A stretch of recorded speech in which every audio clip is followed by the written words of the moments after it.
Well, welcome everyone to 2021. It's here finally. And we have our burning bowl ceremony now to join together. We're joining together in consciousness, heart connected, from our remote locations. And I'm going to show you what I have here. And I want you to be thinking of what you're going to write on your little piece of paper. If you don't have one handy, you can go get something right now because I'm not going to do anything except set it up. Right now, I have this really cool stone bowl, and I'm going to try to avoid fuel, uh, flames from fuel, and use flame from fire. I have matches. I have this corrugated paper to burn, and actually, this was a gift to do smudgings with. I have a little bit of sage in the bottom, and so I'm going to light this and get it going burning.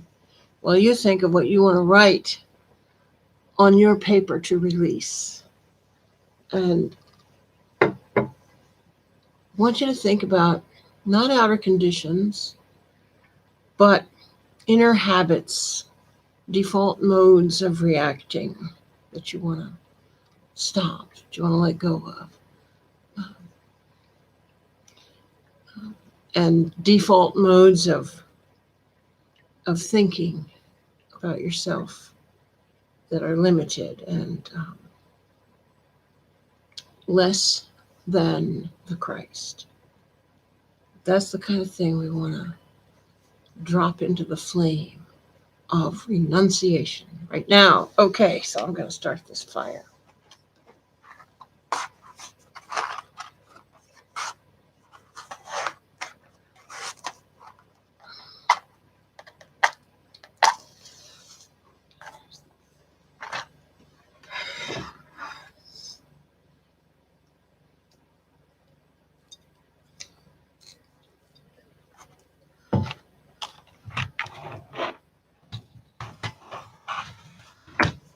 Right in front of us here.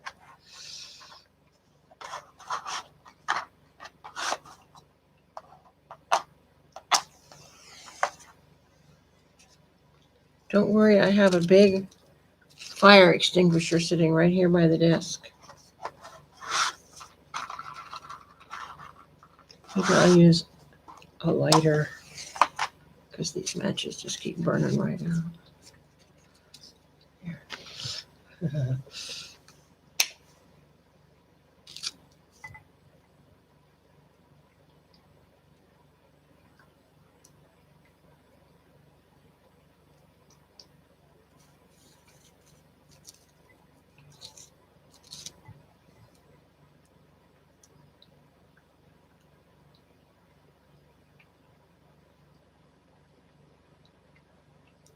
This burning bowl ritual is something that started in the unity movement, maybe in the 60s. And it really caught on. People really love the feeling of throwing into the fire something you really want to release. There it goes. This idea came to me in a vision to cut a strip of corrugated paper from the side of a cardboard box and roll it into a coil and burn it. Let the flame be from a real burnable thing. We usually use, sterno. But the flame is so invisible with the sterno that it just doesn't show anything.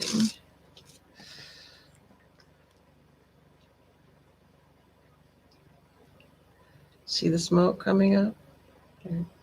Slow. Ah.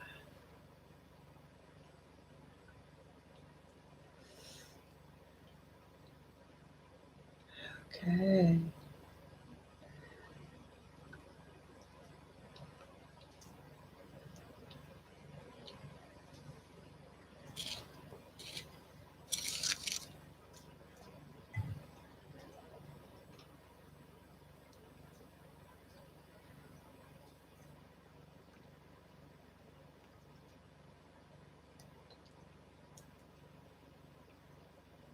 So as we reflect on, you can do this I've been doing it for days, reflecting on what do I want to put in a burning bowl and stop doing, stop creating, stop choosing. It's all about freedom. We want to be free from limitation, free from ideas that hold us in bondage. And we want to be free to live in creativity and love and generosity and creativity. All those things.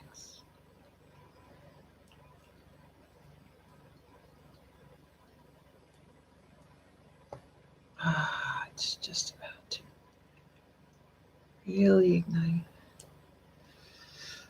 You can't see. I can't really see the flame. Well, that's okay.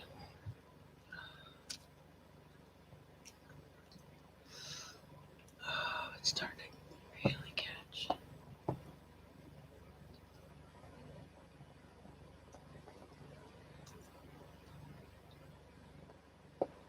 There's a flame. Now here's my piece of paper. I have something written on it. It's kind of private. Everybody's what they write on their papers, kind of personal. If you want to tell other people, it's very interesting and it's inspiring to hear what other people, what our friends and loved ones, what challenges they are attempting to heal. Yeah. And for me, I'll tell you, I feel such a sense of calling to address the crises of our social, of our existence, of our society. And yet I have a tendency to say, well, I'm just one person. I don't know how to make a difference. I don't know how to lead this charge. I don't know how to make it. I don't know how to create change. I'm going to stop that. Thinking that I can't. All right, now I'm going to put this into the flame. There it is. Drop it.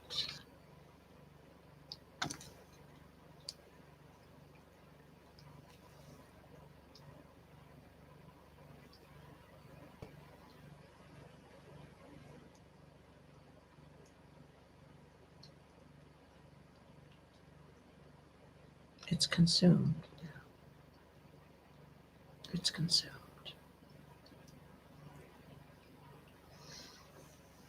Okay.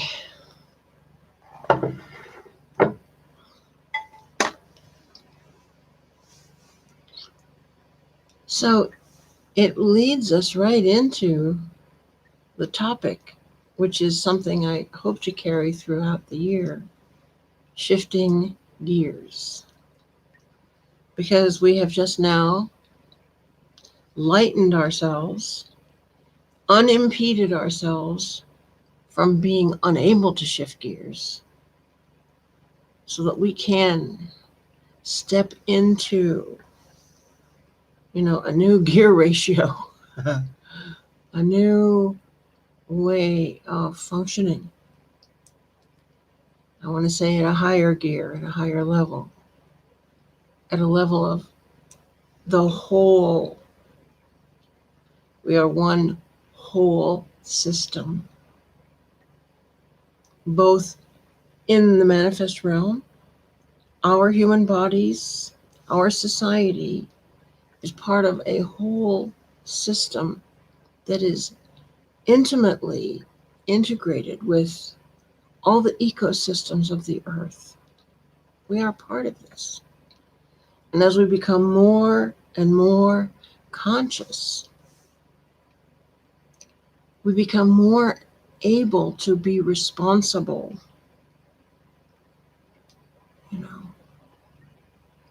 for what we do, for our actions. So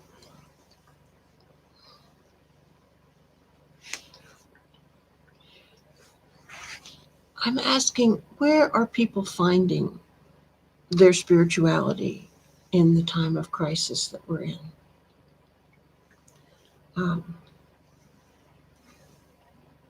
People of younger generations than I am. I'm like just before post-war baby boom.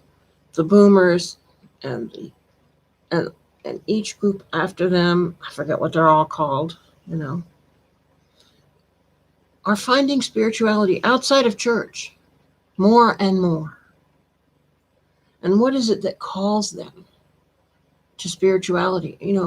The new age, new paradigm, enlightenment workshops and weekends and retreats are flooded with young people. What is it that calls them? Well, I say that it's the it's naming what the crisis is, naming what troubles people, and addressing it in your presentation. So, what leads us to confronting what is the crisis we face, is the question we need to address. And education is the key, making the case for what the challenges are. And people are drawn to conversations that address what is troubling them. So I want to ask you to reach out to us. Send it by mail. Send me an email, Reverend Diane Stark, revdianestark@gmail.com, about what are the concerns that trouble you, that you're carrying, that you think that need to be addressed and need to be handled, need to be solved. Let us know. Today, I'm going to explore some concerns that I think are widely felt in our society. And we learned this year that prejudice is very much alive and with us, that animosity and downright hatred is still driving some people's behavior. Well, I have a dear friend, a lifelong girlfriend who has gone to live in a place called Alford, Florida, which is in Jackson County, Florida. And I was reading about the history of this place just to get to know where my friend lives, I was astonished to find a history of racial strife, one of the worst in the South. And I just want to go over some of the points of it so you can see that we really do live with some very unhealed wounds that are feeding hatred and prejudice in our society. So this is from Wikipedia about Jackson County, which is named after Andrew Jackson, After the Civil War, the county was convulsed by violence as Confederate veterans and their allies attacked and intimidated freedmen and their sympathizers. The county faced the worst economic conditions in the state, as it had been most extensively developed for cotton plantations before the war, and was adversely affected by the international decline in the market. White planters resisted dealing with freedmen as free workers. Insurgent Confederate veterans formed a Ku Klux Klan chapter and carried out mass violence to exert power. Now, I won't go on to all of this, but this is what is so shocking. The sheriff, Thomas West, complained that public sentiment was so strongly opposed to him, and this was in the 1870s, as sheriff, that he did not feel safe to go outside of town and serve any legal process whatsoever. In 1871, he resigned, saying, given the lawlessness, he could not carry out the duties of sheriff. The last Republican official in the county was assassinated in 1871. Lawlessness, violence, hatred. And it all boils down to the attachment to money. Because the industry of cotton depended on cheap labor to thrive. The loss of that cheap labor meant the loss of income, the loss of access to personal wealth. And that is the soft spot. That is the trigger that causes fear and hatred. And it remains to this day. And I say that the bottom line, the very origin of all prejudice, is that there is a fear that it threatens, that some subgroup, some demographic group threatens the ability of those in power to continue their power to gain wealth. So, is that the unforgivable sin, in human consciousness? They say that the root of all evil is the love of money. We have to get beyond that. We have to get beyond that to see that our ability to thrive and to create wealth is an open challenge, is an opportunity for us to access our inner power and abandon corrupt practices that oppress other people for the benefit of some. That's a matter of education. And, the word is getting out. Now, you might say that, this conversation doesn't belong in a religious community. But where did the civil rights movement start? It started in churches. And I think that that's where a lot of justice and integrity is going to be reclaimed. It's through the spiritual leadership of church communities. At least that's where I stand. So now that's one of the three items I want to talk about. Prejudice. Second one is personal adjustment and development, like our ability to be in a relationship with another person over time, have it deepen, have it thrive, experience mutual love, experience what we call mutuality. This is one of the great rewards of living, is to be able to engage in a dyad relationship and have it be gratifying. I'm sorry, I just don't see much of that. I have witnessed a few young people who have successfully gotten their lives started on a solid basis of being, I'll say, in love with their partner. That's a beautiful thing to see. But part of their capacity to do that is because young people who have seen the pitfalls of having a life that doesn't work are especially careful to get their life started and not have any misstep.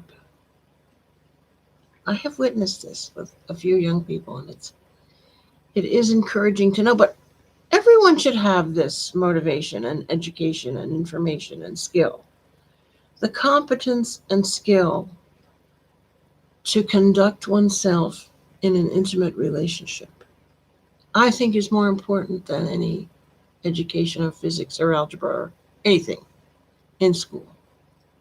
In fact, I had a fantasy this week of seeing young people kind of like in a in a in a hothouse of flowers. Just let them be in their teenage years. Let them stand and live and experience the beauty of the day and their friendships with each other and gravitate towards each other and pair off and make their connection and have their first love child, and then teach them how to make a living and how to go on about life. But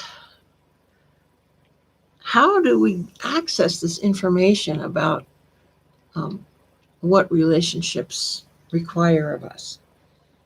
There's a lot of information about that in movies. I'd like to just name a few that I thought of. There's a movie called Her. It's a Spike Jonze movie, and it really brings out the increments of intimacy that people engage with that make them open their hearts. There's a movie, and then When Harry Met Sally, there's a lot of good ideas in that.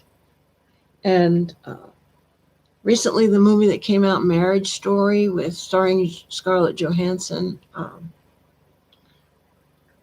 that tells a lot about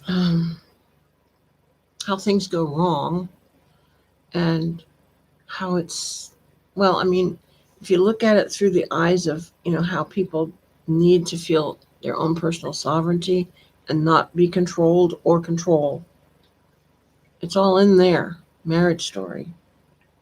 And then there's books. There's I'm Okay, You're Okay, which is the basic primer on how to communicate with other people and not have them shut down on you. Then there's a book called Getting the Love You Want by Harville Hendrix. That is the foundational material for a whole form of couple therapy called imago therapy.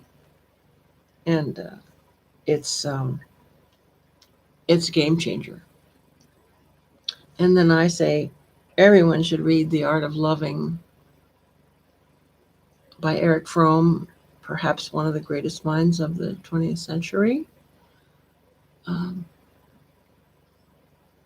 So that's some books you could think of. And then in the field of psychology, they say that everything, all personality disorders, are a form of immaturity.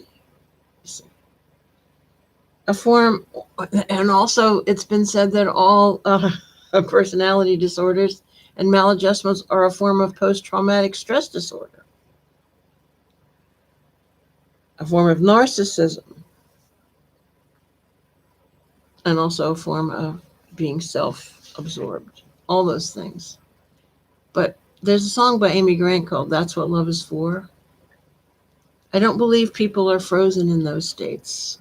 I believe that as they are loved and supported, that they emerge from those states of immaturity and grow into the capacity to be in relationship in a healthy way. The truth is, everyone is the Christ. And it's a very powerful ability to have, to see the Christ in everyone, irregardless of their state of maturity, their post-traumatic stress disorder, their narcissism, or their self-absorbedness, their selfishness. Babies are selfish. We love them. We love them into maturity. So that's a very important part of the work that we need to do to educate ourselves, to provide resources in a spiritual community that enable people to experience intimacy in a successful way. So important. And the third, item, the third concern that I carry, I'm thinking about this so much, is you might call it pollution. Pollution. Um, Anytime that we imbalance an ecosystem, it causes a pollution. It causes either the ecosystem unable to absorb the poisons or release the substances that we need, or provide habitat for some creature that is something that provides a balance to our environment that we need. And one of the things that is going on that concerns me the most. I mean, I spent most of the week searching for, like, what environmental threats are we facing? All kinds of things came up, but one of the most worrisome to me is the clearing of the Amazon rainforests. Because who has the power to stop it? It's being conducted by corporations that are clearing the land mainly for grazing land for beef. That's what this person said. It was a public television video. Well, if that's true, you know what could stop it is a worldwide boycott of beef. If consumers, you and me, if we stood up, got ourselves together to say, as of June 1st, 2021, everyone in the world is going to stop. We are going to stop, buying from any restaurant that serves beef, any company that buys beef. We're going to stop buying beef ourselves until you cut this stuff out, until you stop destroying our rainforests. You've got to find another way to conduct your business. And that's the kind of power that we have. I mean, it used to be workers of the world unite. Now it's consumers of the world unite. Because the governments aren't going to do it. The corporations don't seem to have any conscience. It's up to us to pull the strings and say, look, you've got to answer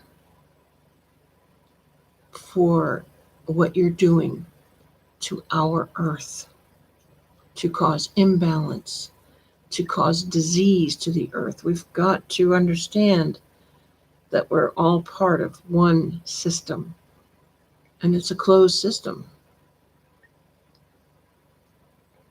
Education is so important to these issues. They are imbalances, and it feels so good to get on the right side of the greater good with these knots of unhealed and immature feelings. It behooves us to address these areas with continued information and education. It is imperative that we impart wisdom gained through experience and hindsight to those coming in the generation just now, gaining influence, and that we align behind them and hear their perspectives. Are you starting to get the idea that there is so much to do? And I'm actually glad that we're kind of sidelined. We're kind of we have a lot of time to reflect and research and think about how are we going to get this under control? How are we going to solve our crises and survive? So let this be a congregation of tolerance, an island of personal mastery, an island of conscious use of resources that can connect us up with other communities, and that we can stand strong as we learn together the skills and perspectives that will give us a sustainable and personally rewarding future. May the church say amen. So now I want to just take a moment for what I'm calling an experience within. To reflect on what your heart is carrying. To reflect on how you feel the rest of the world and Mother Earth and your part in all of it. To reflect on who you are and who you can be. And I want to remind you that not just here in this live stream video is experience within a part of what we offer, but it can come at any point, at any time. You can simply go within and have a deeper conversation with divine presence, with your own soul, with the one consciousness, with all souls. All of that is available to all of us within. So let's just take a moment.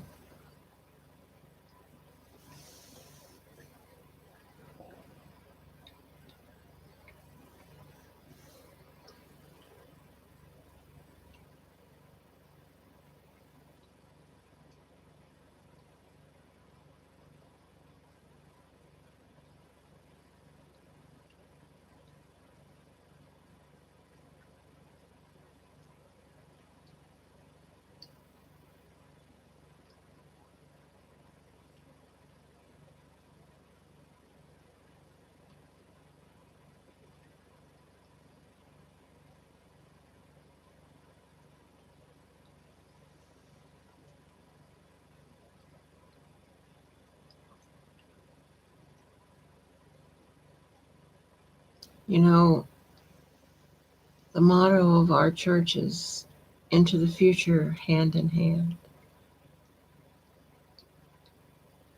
I'm very proud of that. And I was asked by one of our friends, Catalina, to close our live stream with the peace song, which we don't have the ASCAP rights to use yet. We're working on that. But I can recite the words as our close. Let there be peace on earth, and let it begin with me. Let there be peace on earth, the peace that was meant to be. With God as creator, loved ones all are we. Let us walk with each other in perfect harmony. Let peace begin with me. Let this be the moment now. With every step I take, let this be my joyous vow to take each moment and live each moment in peace eternally. Let there be peace on earth, and let it begin with me. Thank you for being with us. God bless all of you, and I love you.